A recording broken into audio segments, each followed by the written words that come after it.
Hello guys. അപ്പൊ ഞാനും അശ്വലും ഇന്നത്തെ വർക്കിന് പോകണം ഗൈസ്. 8:30 ആയത് ഞങ്ങൾ എത്തി. 9 മണിക്ക് വരാനാണ് ക്ലയന്റ് പറഞ്ഞത്. അപ്പൊ പിന്നെ സാധനങ്ങളെല്ലാം വാരിപ്പറക്കി ഞങ്ങൾ നേരെ വീട്ടിൽ വന്നു. പക്ഷെ മഴ കാരണം ഞങ്ങൾക്ക് അവിടെ നിന്ന് സിംഗിൾ എടുക്കാൻ പറ്റില്ല ഗൈസ്. അവിടെ നിന്ന് നേരെ ഞങ്ങൾ ചർച്ചിലെത്തി. ഞങ്ങൾ അവിടെ എത്തിയ സമയം ചെറുതായിട്ട് ചാറ്റോമന മാത്രമേ ഉണ്ടായിരുന്നുള്ളൂ. എന്തായാലും ആ തക്കത്തിൽ ഞങ്ങൾ ബ്രൈഡിന്റെ കുറച്ച് സിംഗിൾ ഫോട്ടോസ് അങ്ങ് എടുത്തു.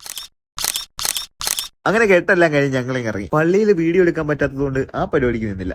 അവിടെ നിന്ന് നേരെ ഓഡിറ്റോറിയത്തിൽ വന്ന് അവിടത്തെ കുറച്ച് ഫാമിലി ഫോട്ടോസും പിന്നെ ഗ്രൂപ്പും എല്ലാം എടുത്തതിന് ശേഷം ഫുഡ് കഴിച്ച് ഞങ്ങൾ കപ്പിൾ എടുക്കാനായി ഇങ്ങ് വന്ന്. ഈ സെയിം വർക്കിന്റെ എൻഗേജ്മെന്റിന് തന്നെ നമ്മൾ ഫോട്ടോ എടുക്കാൻ വന്നപ്പോൾ നല്ല മഴയായിരുന്നു. അപ്പൊ അതുകൊണ്ട് വളരെ ഡിഫിക്കൽട്ട് ആയിരുന്നു ഫോട്ടോ എടുക്കുന്ന കാര്യങ്ങളൊക്കെ. പക്ഷെ ഇപ്പൊ എന്തായാലും കപ്പിൾ എടുക്കാൻ നമ്മളിങ്ങ് വന്നത് മഴയൊക്കെ നന്നായിട്ടൊന്നും കുറഞ്ഞു നിൽക്കുകയാണ് ഗൈസ്.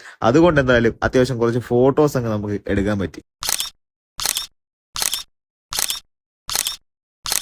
അത് കഴിഞ്ഞ് ഞങ്ങൾ വീട്ടിൽ വന്ന് അവിടെ വെച്ച് കുറച്ച് ഫോട്ടോസും കൂടെ എടുത്ത ശേഷം ബാലൻസ് പേയ്മെന്റും കൂടെ വാങ്ങി നമ്മുടെ ഇന്നത്തെ വർക്ക് കംപ്ലീറ്റ് ചെയ്തു. ഇത് നമുക്ക് വെഡിങ് ഡേയുടെ അന്ന് തന്നെ ഫുൾ പേയ്മെന്റ് തന്ന വർക്കാണ്. ഒരുവിധം എന്റെ എല്ലാ വർക്കും ഞാൻ അങ്ങനെ തന്നെയാണ് ഗൈസ് വാങ്ങിക്കുന്നത്. അപ്പോൾ അങ്ങനെയുള്ളപ്പോൾ എത്ര ദിവസത്തിനുള്ളിലാണ് ഞാൻ ആൽബം അവർക്ക് ഡെലിവറി ചെയ്യുന്നത് എന്നുള്ള വീഡിയോ ആയിട്ട് വീണ്ടും വരാം.